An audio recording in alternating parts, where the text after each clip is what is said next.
నమస్తే YT fan. So మా ఆడపడుచు వెడ్డింగ్ సిరీస్లో ఇక్కడైతే నేను పసుపు దంచిన కార్యక్రమంతో జరగబోతుంది. చూసేయండి.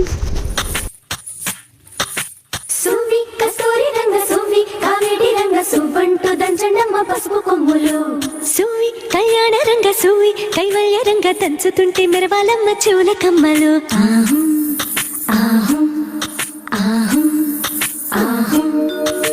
తీగె నడుములు గంగ పడుచు ముత్తైదువలు వంగి వంగి పోటేయండి వెండి రొకళ్ళు. పూల బుట్టాలు దాచే పట్టు జాకెట్టు చెమట పట్టుతుంటే ఊరించాలి మగాళ్ళ కళ్ళు. సువి సువి సువి సువి సువి సువి సువి సువి సువి సువి సు